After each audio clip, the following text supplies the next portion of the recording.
আসামে কি করে ঢুকছে? আসামে তো ডবল ইঞ্জিন সরকার। অতএব বিজেপির নেতারা যেটা বলছেন ওটা রাজনীতির জন্য বলছেন। কেন্দ্রীয় সরকার, মুখ্যমন্ত্রী যে কথা বলছেন, কংগ্রেস দপ্তরে বলেছেন, এই জালিয়াতির কারণে আমাদের আননেসেসারি এমনভাবে হ্যারাস করা হচ্ছে যে কারণে আমরা সত্যিকারের আসল লোক হয়ে জেনুইন সমস্ত পেপার দেখিয়েও আমাদের অসুবিধার সম্মুখীন হতে হচ্ছে এবং পাসপোর্ট ডেলিভারি করতে গিয়ে পয়সা চাইছে। এই যে জায়গাটা, এটা কিন্তু ভয়ঙ্কর বিষয়। তার কারণ যদি দেখা যায় পাসপোর্ট ডেলিভারির সময় কেউ বললেন আপনার বাড়িতে পাসপোর্ট দিচ্ছি, আমাকে চা খাওয়ান, আলাদা প্রশ্ন। কিন্তু যদি বলে পাসপোর্ট ডেলিভারিটা দেবো, তার আগে আমাদের কিছু পয়সা দিতে হবে, টাকা দিতে হবে। এটা ভয়ঙ্কর বিষয়। এটা পুলিশ ডিপার্টমেন্টের বিরুদ্ধে এমনি কোনো অভিযোগ না, সত্যিকারের অভিযোগ। সাধারণ মানুষ সেটা বিচার করবেন।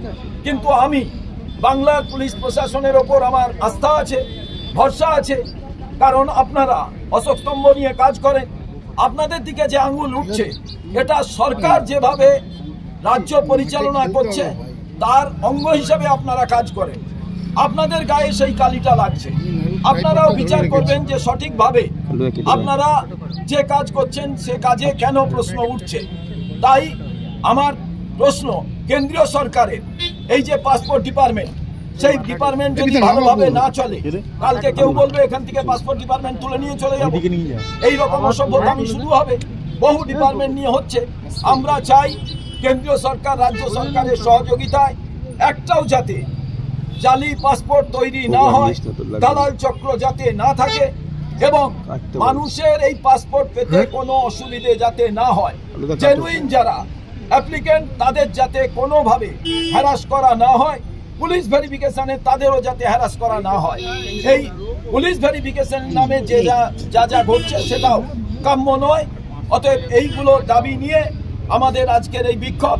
দোষীটাকে কেন্দ্রীয় সরকার না রাজ্য সরকার, রাজ্যের পুলিশ না কেন্দ্রের যারা আধিকারিক আছেন পাসপোর্ট দপ্তরের, তারা কাদের সহযোগে এই রকম জালিয়াতি জিনিসটা ঘটছে, যা আজকে সারা ভারতবর্ষের মানুষ জানতে পারছে যে পশ্চিমবঙ্গের পাসপোর্ট দপ্তর থেকে জালিয়াতি পাসপোর্ট তৈরি হচ্ছে।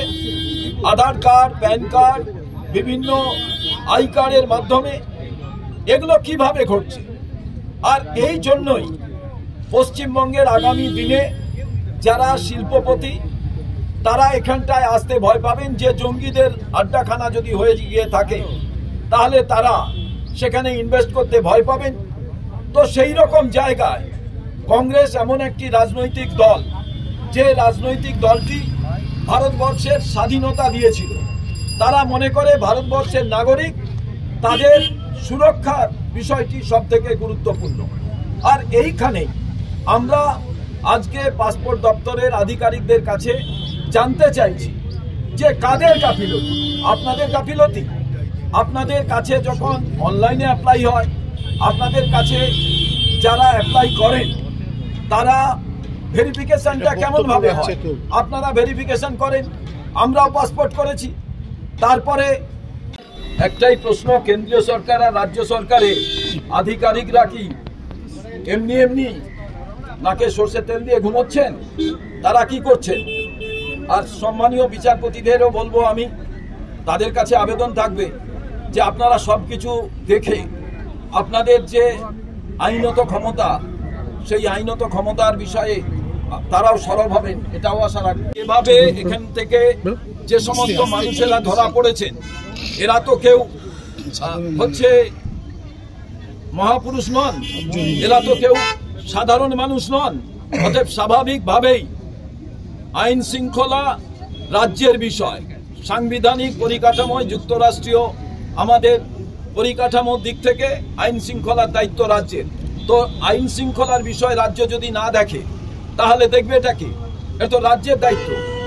আর অভিষেক বাবু বলেছেন এখানে তো উন্নয়ন আছে, ঠিকই বলেছেন। এখানে উন্নয়নের বিস্তীর্ণ অবস্থা তো দেখতে পাচ্ছেন। জঙ্গি হাব আছে বা উন্নয়নের হাব আছে, উনি বুঝবেন কি করে?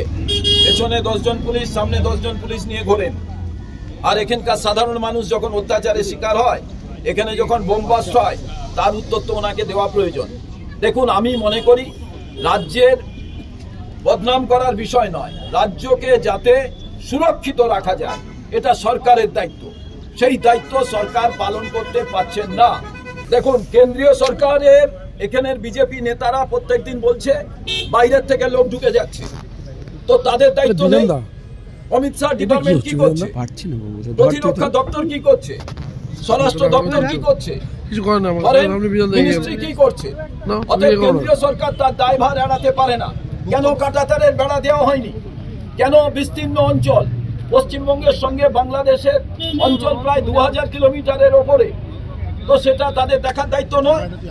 আবার বিজেপির নেতারা এখানে বলছে যে পশ্চিমবঙ্গের রাজ্য সরকার সহযোগিতা করছে না।